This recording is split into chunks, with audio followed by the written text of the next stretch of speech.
Welcome back to SpaceX Daily, Episode 19. I'm Patrick in Vancouver. Today is July 1st, 2026. Let's get into today's SpaceX developments.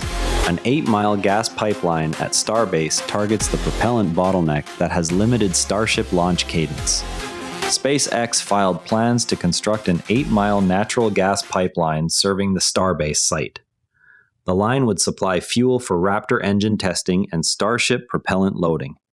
This infrastructure directly addresses ground support constraints on rapid launch turnaround. The project remains in permitting review. Local Texas groups posted photos of additional pipeline survey markers appearing along the proposed Starbase route. That development sits inside the ongoing Starship flight test campaign, where faster ground-side propellant transfer could shorten the interval between landing and the next liftoff. SpaceX scheduled a Falcon 9 mission from Vandenberg Space Force Base ahead of the July 4th weekend. The launch window opens in the coming days and may produce a visible plume across parts of the southwestern United States. No payload details were released in the advisory. The same Vandenberg Falcon 9 mission could appear low on the western horizon for observers in northern Arizona. Viewing geometry depends on exact launch time and trajectory. Local astronomy groups are circulating timing tools. Observers on X are circulating predicted viewing times for the upcoming Vandenberg Falcon 9 pass over Arizona and California. A separate Falcon 9 mission from Vandenberg is listed for the same holiday window. The advisory covers public safety notifications for coastal communities. No changes to the standard 9-minute boost back and landing profile were noted. Amateur radio operators discussed coordination frequencies for the holiday weekend launches. This continues the Falcon 9's record cadence, where booster reuse counts keep climbing and annual launch rate limits remain the key open question. Elon Musk posted that the company should reduce use of the word star across future vehicle and constellation names. The note follows internal discussion on branding clarity. No formal policy change has been issued. A thread on naming conventions highlighted past SpaceX vehicles that avoided the star prefix entirely.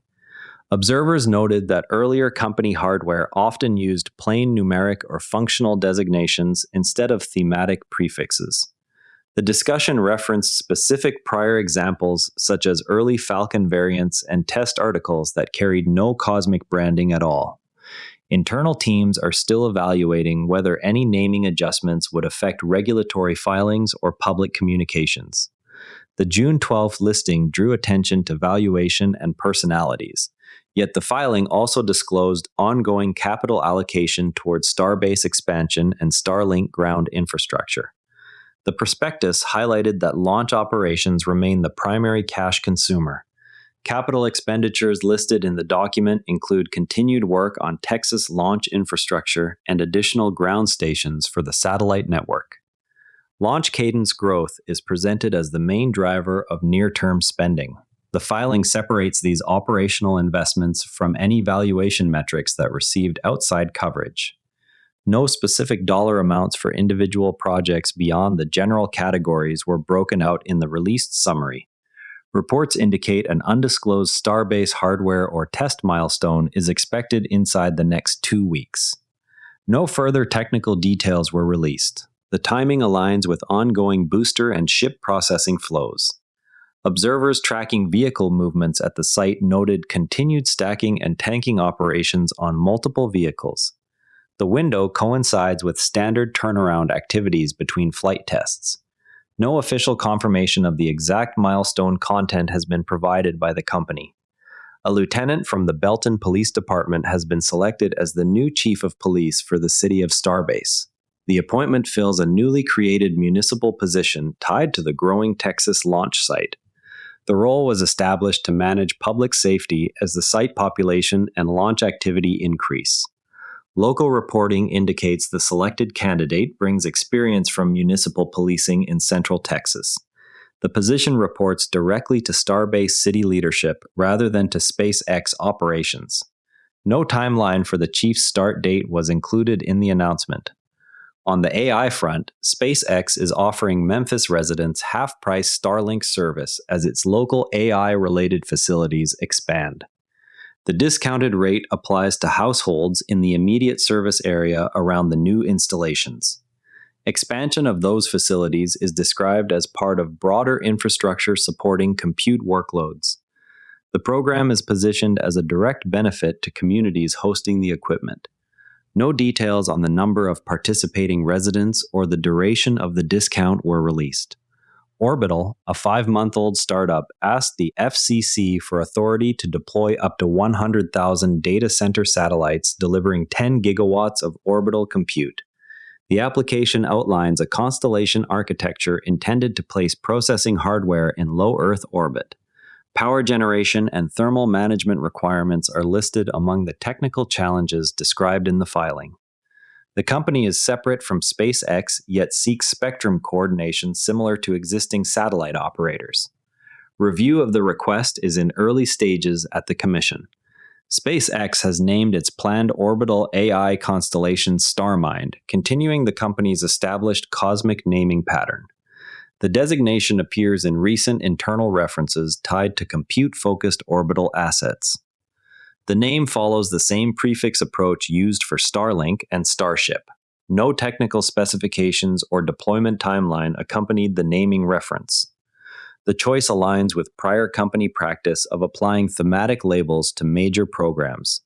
One thing worth watching: a Gizmodo analysis argues that simply scaling vehicle diameter does not guarantee lower per kilogram costs. Once ground transport, propellant flow rates, and pad infrastructure limits are included. The piece cites historical data from earlier heavy lift concepts showing diminishing returns beyond certain size thresholds. Any resolution would require demonstrated end-to-end operations at the larger scale. The analysis contrasts theoretical payload gains with measured logistics overhead at existing facilities. It notes that propellant transfer rates and road constraints have historically offset some diameter-driven advantages. The article concludes that flight-proven data at full operational tempo would be needed to settle the comparison. From an engineering standpoint, the proposed 8-mile gas pipeline at Starbase attacks the logistics overhead of moving methane and oxygen from distant storage to the launch mount. In first principles terms, every kilogram of propellant that must be trucked or pumped across the site adds both time and boil-off losses.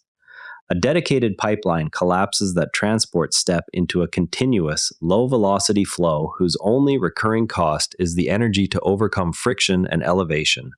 If the raw material floor for natural gas delivery is simply the pipeline steel plus the compressor power, the finished system still carries an idiot index driven by permitting, trenching, and leak detection hardware. Closing that gap requires the same reuse mindset already applied to boosters. Once the line is in place, its marginal cost per launch drops toward the electricity and maintenance required to keep it pressurized. That shift directly supports the open question of Starship refueling cadence. Faster ground-side propellant transfer removes one variable from the timeline between landing and next liftoff, letting the program test whether the vehicle-side refueling hardware can actually keep pace with the new supply rate. And a quick market note: SPCX closed at $170.86, down 0.8%. Before we go, watch for the exact timing on that Vandenberg Falcon 9 pass and any updates on the Starbase pipeline permit. That covers everything worth knowing about SpaceX today. SPCX is trading at $170.86, down 0.8%. A quick rating on Apple Podcasts or Spotify goes a long way. I'm Patrick in Vancouver. See you tomorrow. And before you go, this show is part of the NARA Network, a family of daily podcasts on tech, science, and markets, each one a short, sharp briefing you can finish on the commute. If today earned its place in your feed, here's your next listen: Modern Investing Techniques, Modern Strategies for Canadian and U.S. Investors.